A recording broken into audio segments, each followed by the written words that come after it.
Morning, everybody. Apologies for that technical hitch. We have no idea what was going on with Crowdcast. It was at my end, and then my computer decided to do a massive reboot. So, Charlotte, sorry to send you into a little bit of a meltdown there. I'm fine, and we're all fine. I'm absolutely delighted to be with everybody this morning. Thank you, Ruth, for normalising us and humanising us. I think with all of these things, we all say, oh, we're all perfect and everything works perfectly. In a real world, folks, it really doesn't. So I can tell you, I was sitting here up and going, oh, is she going to appear? Is she not? Is it my end? So anyway, we're live and we're delighted to be back. I hope you all appreciate our citrus colours this morning. Ruth and I occasionally have a conversation about how we can colour coordinate. I think this morning we didn't, and actually we've done quite well. So, Ruth, you do have to be on a tropical island with your colours, and it's very nice because it's very dull and horrible and boring here today. So, little ray of sunshine. Exactly. Right, today we're talking about a topic that I think a lot of people, as soon as you say it, they go, oh, I can't do that. The words fear, stress, frustration, complicated, lots of things to do, heavy shoulders, feeling the weight of the world. And we're going to be talking through the process of change and transition to understand what is change, why we make it, what's the process, and how can we make it a positive experience once we understand what we're going through. So as normal, we will have 3 points that we're going to talk through: making the change, managing the transition, and making it a positive. Because it is true, isn't it, that everybody, as soon as you say change, everyone goes, oh no, I can't do that. I'm happy as I am, or things work the way they work, and the idea of change straight away, people, where possible, are sometimes quite hesitant to make change, aren't we? We're all human. Yeah, we're all human. We're all wired differently. So some people will embrace that change and embrace that transition. And for some people, actually, getting into a routine is their idea of absolute hell. So they will embrace change. They will embrace that transition period. But for other people, that there is a fear factor of, you doubt yourself, and also you're thinking, can I do this? Do I want to do this? Because I'm comfortable. And certainly at times at the moment, those people that struggle with change, and that's me. People look at people that like ourselves that are in careers and career coaching and thinking, oh yeah, like you just said, everything's sussed, everything's polished. Absolutely no, not at all.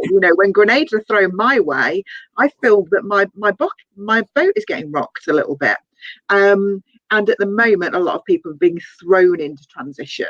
But I think there's two elements to transition for me, and that's personal transition as well as career transition, and they do intertwine.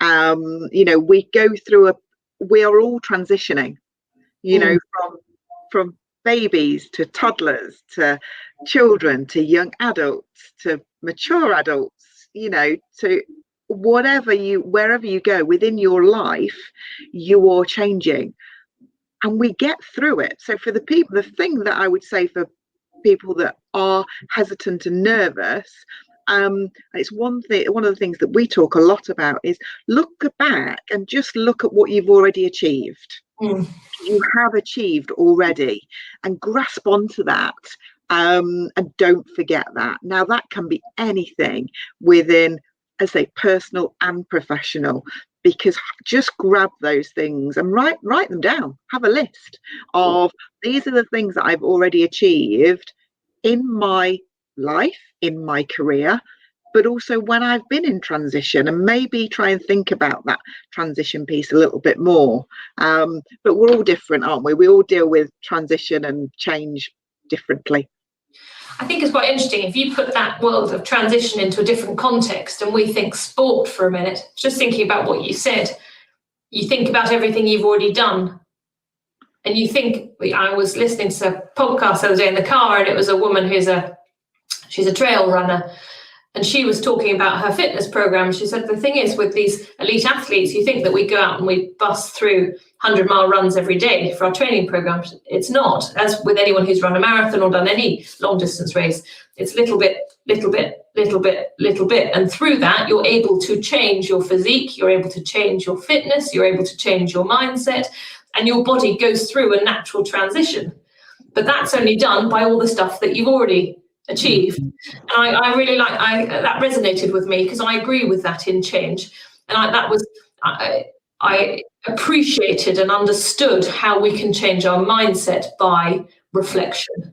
Going back and remembering situations where positives have come out of it. Because the fear of the unknown, I think, is the thing that is the issue for lots of people, and not making the change because of the fear. But if we reflect and we go back and we think, actually, this is when I did make a change in the past, this was the outcome, this is what I've achieved to date, how do I move forward from this? Because for those who want to keep going and keep developing and growing and learning, they will want the change. So for both people, that reflection is needed to say, actually, how capable am I and how can I make this move forward? It's that balance as well, isn't it, of as we grow older and we become more mature, we have more knowledge. But actually, sometimes that knowledge can offer a barrier. And if we think about when we were children, you know, classic for me, my husband said to me this week, should we go to Alton Towers? Yeah, I'm not really sure I want to go to Alton Towers, because I'm thinking, I'm just not sure. Whereas, 20-year-old me, I'd have been there tomorrow. I'd have booked the day off. I'd gone every single scary ride, because we don't have any fear. It's like when we fall over in the playground, before you've fallen over, you just don't have any fear, do you? And it's how you then deal with that fall and how serious that fall might have been. But this is all transition, everything, isn't it? From our younger days, young adults, and becoming adults. And maybe that is an element of responsibility that does start to hinder some of us. I say not all of us. Some of us embrace it. It's like, yeah, let's just go do it. It's that risk thing, isn't it? Risk averse, or just going for it and thinking about, well, I'll deal with the consequences afterwards. God, the idea of going to Alton Towers fills me with absolute heebie-jeebies. But would you have gone when you were 15? Yeah, probably. There you go, you see. But I probably wouldn't have been the one to instigate. I would have been the follower. So yeah, okay. I think one thing, actually, we did ask when people came in this morning, for those of you who just joined, it's really great to see you. Thank you so much. We've just put a question saying, what does transition mean to you? Because we're here, Ruth and I, preaching what transition could be for one person or another person, but it's been fantastic just to read those. And I think it's important that we reflect on that here. Just, Ruth, if you agree. Yeah, absolutely. So my response was, it's transition means change and development and a progression. So it's a process rather than change, transition being a change. I think sometimes people say, I'll change clothes. You go from one to another. You don't, it's not a continual, it's quite a quick action. Whereas transition is the process. So Tally's written here, transition for me is how we move through the motions of change and acceptance. And I love that. That acceptance element, through the motions of change and acceptance, because it begins to talk about the fact that there is an emotional element to transition. And you and I are going to talk about that more as we talk through this. Lisa's written, I think transition is moving from one thing to another, involving a change in some way. Absolutely. From one thing to another. Again, it's that continuous motion of moving through. So really, really interesting. And I think what's so nice is that people are seeing it as a process. Yeah. The fear comes from thinking, oh God, I've got to change it. I've got to change this. That means I have to change how I do things. I've got to change my morning routine. I've got to change which way I drive the traffic. I've got to change where the kids go. Suddenly all the detail, we get lost in the minutiae rather than actually saying, hang on a second, we can do it all as a process and we can work through it. So Lisa's written, for me, it's the fear of failing. Yeah. I'm with you, Lisa. Exactly. We just got into my brain. Because if anybody knows how I'm wired, that is my full-on fear of failure. Yeah. And it's a big one, and we're going to talk through that. I think what I want to just say on this first point, when we're saying making the change, sometimes we make the change ourselves, don't we? We've decided that we need to make a change, and that's driven by a positive factor. We have the drive to make the change, and we know that the change will lead to a positive. So that's okay. We've made that. in the circumstances where change is being forced on us, which you've mentioned at the beginning, we have to work harder to bring ourselves back round, don't we, to seeing it as a positive. In a really quick just thought, Ruth, how might somebody make that a positive? If it's not, if the choice to change has not been theirs, how do they reflect to bring that back round to actually, do you know what, I can do this, I'm comfortable, and actually this is a good thing to happen to me? Yeah, absolutely.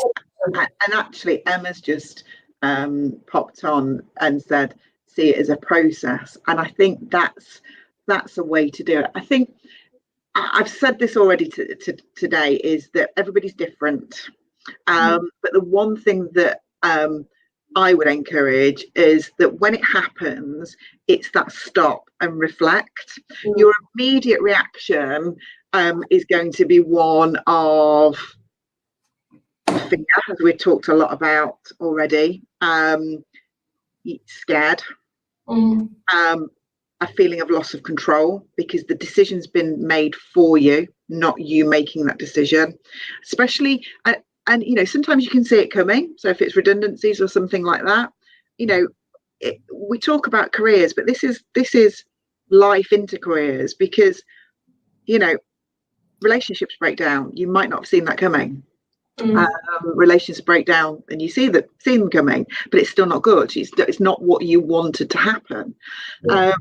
So for me, it is about taking a little bit of time for you to process it yourself, and again look back and think, okay, what can I now do to take control of this and make this a positive experience? We talk a lot about, especially in 2020, about what's happening at the moment is absolutely horrific, but it is a temporary moment in time. Now, I think we can all agree we're not going back to anything that looked remotely like 2019 looked like, but this is a temporary moment in time, and we will get through this, and the world will look very differently, but it will continue. And it's finding that way for you to adapt. So maybe just I'm a list person, so I need time for me. So if it depends on how you are wired as an individual, for me, I need time to reflect. So going for a walk, getting some time for me, getting it clear in my head, and then writing some things down so I can see very, very clearly, okay, these are the facts. This is what the situation currently is today. Ideally, where would I like to be? What would, how could things look like in the next month? We work on 30-day, 60-day, 90-day cycles. Have a look at what does that look like for me? What can I do now? Who do I need to connect with? Who can I reach out to? But then again, as we've already covered, is maybe just write that little list of, this is what I want to achieve, and I can achieve it because I know I've already done this. So if it's a job, and if we think about it on a career transition, if it's a job, and if it's juggling the family, juggling travel, all this sort of stuff, if you've done it before, just reflect back. Well, I've done this before, maybe in a slightly different circumstances, but I did do it before, and I can make this work. So that's what I would do. If you're the person to take some time and reflect, take that time and reflect. If you're somebody who actually needs a group of friends, you've got trusted advisors in your network. They're your friends. I've got a group of 4. I know which one to phone, whichever drama I'm in. I bet they know that they're that person too, which is great. Absolutely, of course they do. So if I need something, and if I phone and say I'm really struggling, they know I'm really struggling. Yeah, that you've called for a reason. So someone once taught me years ago, and I really, really like it. It was that, when we learn to cross the roads when you're young, the stop, look, listen. Yeah. Stop, look, listen. And actually they've changed it now these days, and it's something that we use quite a lot in our training work, is stop, look, listen, think. So they've added think onto the end of it, which I really like.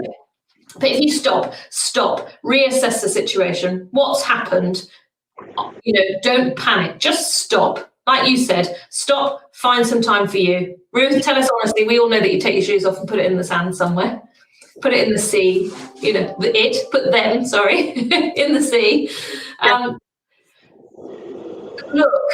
Look at everything around you, look at the situation, take the time to step back and think, to understand and to process the change.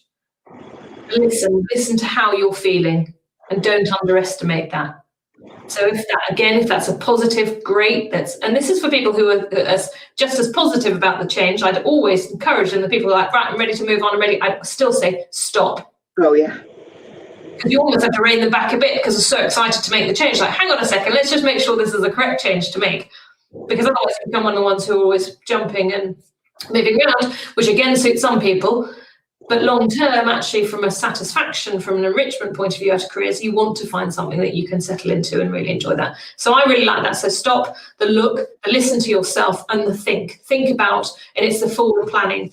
And again, we all focus, don't we, quite a lot on the here and now. And when the here and now is relatively stressful, it's quite hard to see what's in the background, or to see actually the other way around, what's in the foreground, so what's coming ahead. But I like that stop, look, listen, think. I think it's quite a nice way of, thanks for sharing that. Good. So when we move forward, so managing the transition. Yeah. And there is a way, I'm going to ask you to share our little drawing. Yeah. As with anything that affects us physically, emotionally, financially, it's a process. We've talked about that. Yeah. People talk about bereavement being a process. Yeah. And that's probably the most common process that people would say, okay, well, you're at this stage in the process, that's why you feel like that, or you're at this stage in the process. A breakup. Yeah. Down in any relationship. And, in that severing of a relationship with a business, whether by your choice or by someone else's choices, can be classed as that, can't it? Yeah, absolutely. Yeah. So I think it's quite nice. I think should we move on to kind of talking about how we manage this transition? So we've decided to act on our change, whether it's been our choice or whether by somebody else's. So we're on that. We've started it. We're on the roller coaster. We're going to Alton Towers, everybody. We're off. I share my screen and we'll talk about that roller coaster. Right, bear with Ruth. Yeah, everybody there say that knows me. Right, oh, here we go. Right. There we go. Please, Charlotte, tell me when we can see something. You can see it. Yes, I can see it. Can everybody else see it? Please holler in the chat box if you can't see it. Ruth, it's now gone away again. Oh, that's because I wanted to look at the chat box. So here we go. That didn't work very well, did it? Okay, hang on. I'll be back. Carry on chatting, Charlotte, because it's we'll talk about the talk about it. I will be back, promise. In the transition, our self-management, I think, is a really key part of it. If we understand why we're feeling like we're feeling and at what stage we will feel different things, it helps. It's the emotion out of the transition rather than, thank you very much, Ruth, that's brilliant, rather than actually just being on it and not being in control. If you know what's going to happen and why, it helps us. So just take a minute, all of you. This is the John Fisher model of change. It's something that we use, again, a lot in our coaching, particularly if people are going through big life changes, personal changes, family changes, whatever it is. And again, no one solution fits everybody in any way. We're not saying that this is going to be suitable. It's just a theory. It's to throw it out there, and hopefully all of you will get a little bit from something. So, Lisa, you said it's the fear of failing. So that you can see there, even before we've gone through the drop in the curve as we're beginning, it starts with that anxiety, and then we go rapidly into, oh no, I'm okay with this, I think I'm okay. And then that fear element sets in. And you'll see from that fear at the bottom of the curve, that's when we start getting on a downward spiral. At that point, it is so important when that fear stage comes in that we do what Ruth suggested, where we sit and we reflect and we remind ourselves what we've achieved so far. What have we done in our lives so far? Personal life, professional life. What have we done that we're proud of? Some people do it and they put post-it notes on the fridge, they put post-it notes in the bathroom, they, put motivational words on, whatever it is, listen to podcasts, read books, go to, to ring their friends, as Ruth said, whatever it is that is going to help you flatten that drop of the curve. That is the stage. And my suggestion is, if we think about what we've all been through in terms of COVID, I hope you can all see that, and you can see that curve that we've been on. Because suddenly everybody, as soon as that lockdown happened, 23rd of March, everybody went, oh my God, shut the doors. It was 2 weeks, didn't we, everybody? Do you remember how hot it was? Scorching hot, 35 degrees. Woohoo, we're on holiday. Nobody did anything, the phones didn't ring. And then suddenly that fear set in. God, how long are we going to be going through this? Is this forever? Family members getting sick, family members passing away, friends being poorly. It affected everybody. And that fear bit set in, and we're working our way through. And I'd say if you look at that curve, that gradual acceptance is where we are. We're not moving forward yet, but we're all beginning to accept a slightly different way of working. Some people are still in that frustration, hostile stage of going, why has this happened? What's happened? As their businesses have been affected, as their family, they've lost family members. People will be at different stages. But I hope, I've just seen Tally, I think you have to understand what's happening or happen first before you can move forward and accept the change. Exactly. And that's where the gradual acceptance and the moving forward. Ruth, you're now shared and you're back in the world. I'm going to stop sharing. Yeah, good. You see when I'm not there, so it's a bit weird. Oh, is it? Sorry. I don't switch off the screen because it went through. I think it really brings it home, doesn't it? On that curve. And there's one peak where you're thinking you're getting there, and actually it's not the reality. You've gone into a different place. I think going back to grief, Charlotte, I think that's a really good comparison, because as you say, most of us have experienced grief. And once we have experienced grief, you then realise that everybody's grief is different. Nobody's grief is the same. You cannot compare. It doesn't matter whether you have lost parents, partners, children. There is no comparison because it's very personal. Your grief is personal to your situation, and that's the same for me with transition and change. The way that you go through the change process is very personal to you. So we love being able to share, some of the theorists and the things that we've learned over the years that have helped us. But it's then finding your way and you modifying and flexing that and taking bits that you may hear from us, and you work with people within either, your circle of friends or whoever it may be, and you build your own. This is all about us, that Be Career Confident is to get you to it being in a confident place. But it's very personal. I think it's quite a nice idea if we say to people, make your own curve. So draw a curve and write what your emotions would be throughout the process. Yeah. So you and I obviously have known each other for a very, very long time. We've been through all sorts of life changes together in that period, marriages, kids, business changes, business growth, business drops, you name it, the whole thing. Like grey hair coming on thick and fast, folks. I'm not going to lie. Ruth, not you, me, obviously.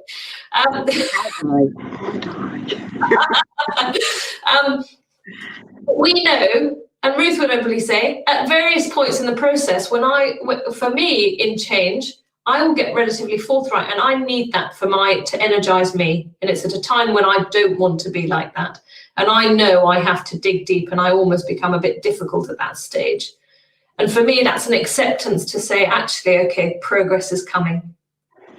Once I've been through this stage of being a bit feisty, the progress is coming. And it's to hide a fragileness.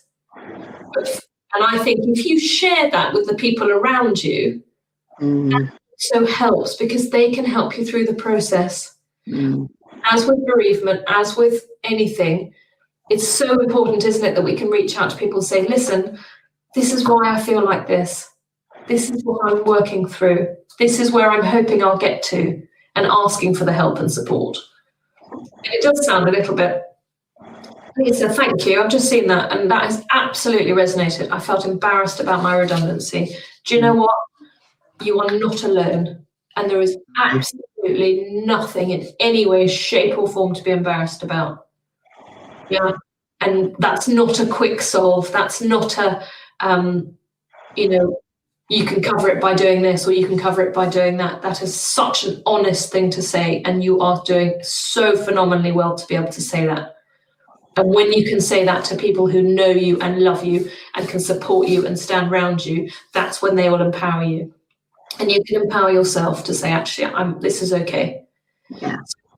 Lisa, for you, if you did that stop, look, listen, think, I think, you've worked out how you're feeling. Now we need to look on what comes next.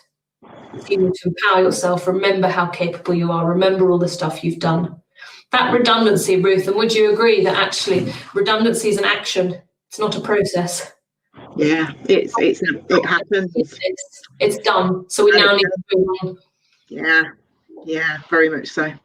Lisa, I hope everybody else, just to say, Lisa is absolutely nothing to be embarrassed about. And you're not alone, and it will pass. Yeah, it will pass. But do your curve and think about how great you've been.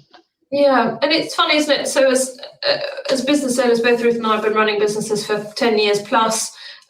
We've also worked within businesses for a long time, and I think within a senior hiring capacity, both of us, when people hire and when people make redundancies, I think they're considered quite emotive processes, aren't they, Ruth? Mm-hmm. And redundancy, don't underestimate the emotional impact that has on a business when you make someone redundant. Yeah. Emma's comment. Emma's just come in with exactly what I was going to say. Thank you, Emma. Yeah, it is very emotional, but it is the role that's been made redundant. And when you're considering it, when you're making that decision, most people who are making that decision have to start thinking about the job role rather than the person, because the truth is, if they were thinking about the people, they wouldn't make anybody redundant. Yeah, exactly. When they worked with you, they just wouldn't, because most of us are we want to connect, we want to work with people, we want that's the driver. Yeah, exactly. And I think maybe one of the ways to work through that, if we're feeling, to help us process that, is to look at the business and maybe look back at the business and where we've been working, maybe just for some closure to say, actually, what was the business doing? How was it operating? And just understanding why your function isn't needed. And rather than, I think a lot of people, when they're told they're being made redundant, they say, okay, fine. And no way being combative in any way, shape or form, but sometimes asking, great, can I just understand what's happening within the business to help you shut that door? So you can, okay, I understand that admin is being put in central services, or a PA function isn't required because that person's not out and about on the road and I was in charge of their travel, just to understand. Because that lack of understanding, as with anything, that lack of communication is the bit that so often causes the issues, doesn't it, Ruth? Yeah, absolutely. It all comes down to communication. And I know we're running out of time, but to pick up on what you said there, Charlotte, about you identify when you're under pressure what happens to you as an individual, and by sharing that helps others and helps you. It's fundamentally good communication and creating an environment where sharing is possible. So most things, and I know there are some HR professionals on here as well, will know that most challenges within business come down with a challenge in communication. Yeah, absolutely. And it's everybody's responsibility. And I think it's not the responsibility of one party to make sure that communication's there. So our job as employees to help the communication from the business, and our job from the business is to help the employees and give them that knowledge as well. So it does need to be both ways. Good. Right. I can't believe we're here again, Ruth. Everybody. So the takeaway bit, stop, look, listen, think, and go away and do your curve and just understand and reflect on how you would respond and identify where you are in the curve at the moment. Obviously, our supports at all of you it's not just here. These are our little whistle-stop tour sessions so that we can talk, discuss, give you some pointers, and then reach out to us, connect with both Ruth and I on LinkedIn, or drop us a note. Ruth, do you want to just type our emails, because you're much quicker than typing than me? If you probably make a mistake, but yes. Whilst I just, oh my God, I know, honestly, this is why we do this remotely, Ruth and I, you see, so she can't kick me underneath the table. I'm seeing you Monday, I'll come and get you. Please reach out to us. We're obviously here. We're absolutely delighted to support you in any way, shape or form we can. Our next Crowdcast next week is going to be returning to work. So for all of you who are here today, we'd absolutely love you to come, because that's when we actually talk about how we find the jobs, how we get our head in the right place, how we deal with the fact that we're potentially going to a new employer feeling a little bit bruised and battered from our situation. How do we work out what we want? You know, how do we find a business that's going to be as wonderful as a business we've been in? The whole thing, the whole, you know, confidence, operational side of it, logistics, the whole thing. So that is next week at 9:30. And I can't remember if we've got a guest next week. Well, yeah, I'm a little bit not sure, because I don't know if it's next week or the week after, actually, when we've got the amazing Julia Doherty. But Julia's our next guest. I think it's the week after. Oh, yeah. So coming up, for the you guys that know, we've got Julia Doherty, who Charlotte and I have known for ages, had some great businesses, juggled a load of stuff, and had so many different careers. She is really energetic and lovely. We've got a leadership coach joining us, and we've also got an actor. Yeah, we're going to have great fun. So our series is now booked up till Christmas, so make sure you register to all of those, or just before Christmas, I think, isn't it? End of November. So register for all of those, get in touch with us, have a fantastic week. Thank you so much, everybody, and we shall see you next week. Great to see you all. Have a great day. Bye-bye. Bye-bye.